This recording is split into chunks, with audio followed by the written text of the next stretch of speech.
Hello and welcome back to the English Hour, where we explore English in a way that's practical, relatable, and designed to help you speak with confidence. Today, I want to talk about a question that so many learners ask themselves, and maybe even ask me: why are people so afraid to speak English? Why is it that so many people who understand English perfectly, read books, watch movies, and even write fluently, still hesitate, freeze, or feel nervous when they have to speak? Let me share a story. A few years ago, I met a student named Rina. Rina had been learning English for years. She could understand everything in her English classes, follow conversations in movies, and even write essays with ease. But when it came to speaking, she would panic. Even saying a simple sentence made her nervous. One day, she admitted to me, "I know English, but when I have to speak, my mind goes blank. I'm afraid of making mistakes." That fear isn't unique to Rina. It's something almost every learner experiences at some point. So why does this happen? The first reason is fear of judgment. Many learners are afraid that they will be criticized, laughed at, or judged for making mistakes. Our brains are wired to avoid embarrassment, and speaking a foreign language feels risky because we're putting ourselves out there in front of others.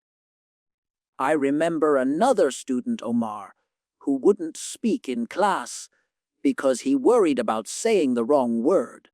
He was more focused on what others might think than on actually communicating. That fear creates hesitation and blocks fluency. The second reason is the obsession with perfection. Many learners believe they must speak perfectly with flawless grammar, pronunciation, and vocabulary. The problem is, this mindset sets an impossible standard. No one speaks perfectly all the time, even in their native language. When you demand perfection from yourself, you create anxiety. Your brain becomes a critic instead of a communicator, and every sentence feels like a test you might fail. Another reason is overthinking. When learners translate every thought from their native language into English, they slow themselves down. They pause to construct perfect sentences, hesitate over word choice, and worry about grammar. That split-second delay can make someone freeze or stumble. Speaking should be a flow of ideas, not a translation exercise. Overthinking interrupts that flow and makes speaking intimidating. Lack of practice is also a big factor. Many learners spend years reading, listening, and studying grammar, but rarely speak. Speaking is an active skill, like riding a bike or swimming. You can understand the mechanics, but until you practice, you won't be comfortable. The brain and mouth need to work together, and that connection only comes from consistent speaking practice. I want to tell you about a student named Lena.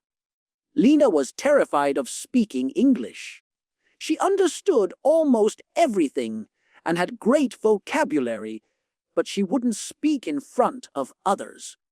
We started a small daily habit, talking out loud to herself for 5 minutes every morning, describing her day or her thoughts. At first, she was hesitant and made a lot of mistakes, but gradually, she became more confident. That small, safe practice environment helped her overcome fear and build courage to speak with others. It wasn't magic, it was repetition, consistency, and a shift in mindset. Fear of speaking English also comes from comparing yourself to others. Learners often see fluent speakers or native speakers and think, "I'll never be that good." That comparison is discouraging and creates pressure. But fluency is a journey, not a competition. Every small step you take, every sentence you speak, every mistake you make is progress. You don't have to be perfect to communicate effectively. Communication is the goal, not perfection. So, how can you overcome this fear? First, give yourself permission to make mistakes. Every mistake is a lesson, not a failure. Second, practice regularly. Speak to yourself, speak to friends, join conversation groups, or even narrate your day out loud. The more you speak, the more natural it becomes. Third, shift your focus from judgment to communication. Your goal is to express ideas and connect with others, not to impress anyone. Finally, be patient. Courage builds gradually, and every small step counts. Let me leave you with a story about Ahmed, another learner who was terrified of speaking. He practiced for months in small ways, talking to himself, recording his voice, and speaking in front of a mirror. The first time he spoke confidently in a conversation group, he was shaking. But after a few sessions, speaking felt natural and exciting. The fear didn't vanish overnight, but it became manageable because he practiced, made mistakes, and kept moving forward. The truth is, being afraid to speak English is normal. Almost everyone feels it at some point. What separates fluent speakers from others is not the absence of fear, it's the willingness to speak despite it. Fluency grows when you take action, not when you wait for fear to disappear. Thank you for joining me on the English Hour today.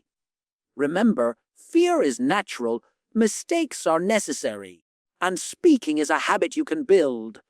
Start small, speak regularly, focus on communication, and gradually, that fear will fade. Until next time, keep practicing, keep speaking, and keep believing in yourself.